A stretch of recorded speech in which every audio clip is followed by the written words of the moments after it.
What you are about to hear is highly classified.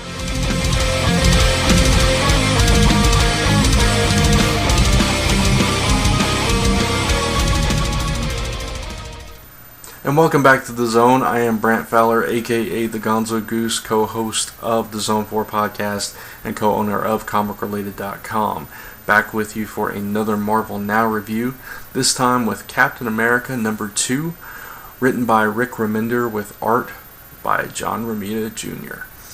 And this particular issue was a step up for me from the last issue, which, the last issue had some problems, and I'm not a huge fan of Romita Jr.'s art anyway, so that already had marks against it for me. But this issue was a lot of fun, and the reason... Alright, first of all, to recap, in case you don't know what's going on, in the first issue, to make a long story short, Captain America is captured by Arnim Zola and he's sent to Dimension Z, and he's trapped there, and he's grabbed this little baby that Arnim Zola was doing experiments on to take him to safety. So he's got this kid, he's lost in this dimension, and that's how the issue ends. So this issue picks up a year later. He's been in Dimension Z trapped with this child for a year, and he's got long hair, he's scruffy, and the kid's grown up and he's got hair now, and he's walking around. His name, I think he calls him Ian, and so it's a totally different story than we got in the first issue, and this whole issue is just Captain America and this kid traversing this Dimension Z, and it's this whole sci-fi wasteland kind of thing. There's all these weird creatures around, and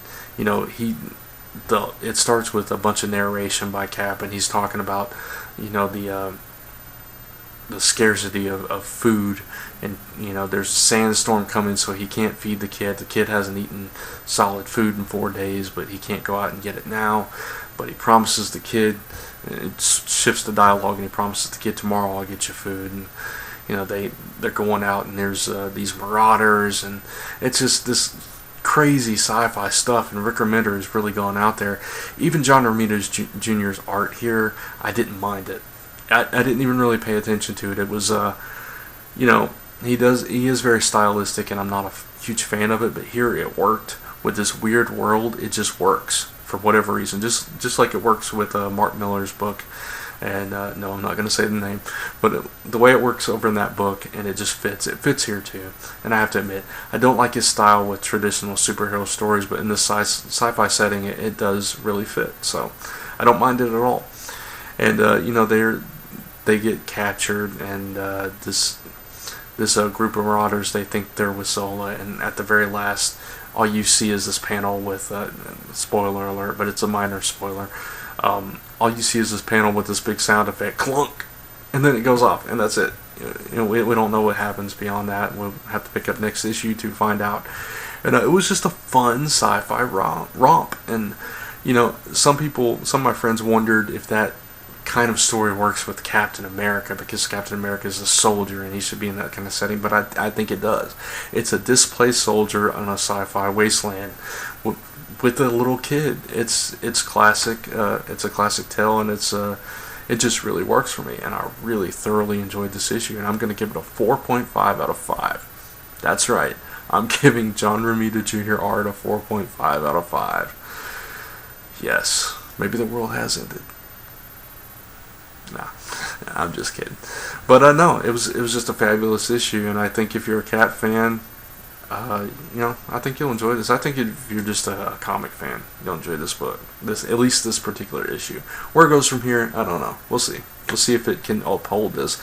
And really, to what I was going to say at the beginning, to enjoy this kind of story in this book, you really have to put aside everything else going on in the Marvel Universe. You have to get outside of your head with the continuity thing and not try to fit this in, because if you can just enjoy this as it is and not try to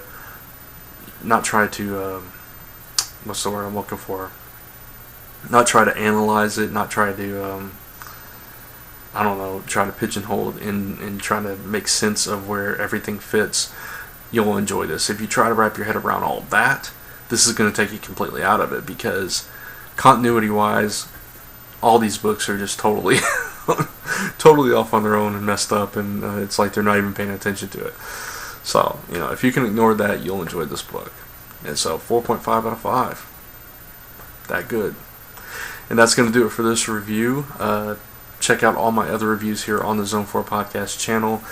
All my reviews and everybody else's reviews on Dark Avenger Inc.'s YouTube channel. And, of course, listen to the Zone 4 Podcast each and every Friday on zone4podcast.com and comicrelated.com, and on Dark Avenger Inc. on Sundays. Of course, you can find out on iTunes. We have an app that you can buy that you'll just get it downloaded to you every single week. And, check out Comic Related for all your comic news webcomics, and podcasts, columns, reviews, all kinds of cool stuff over there. And happy holidays, and thanks for watching. Swinging on a little thread, shooting spider webs from his hands. On the streets of New York City, he steps out to make a stand. He's Spider-Man. This has been a Gonzo Goose production.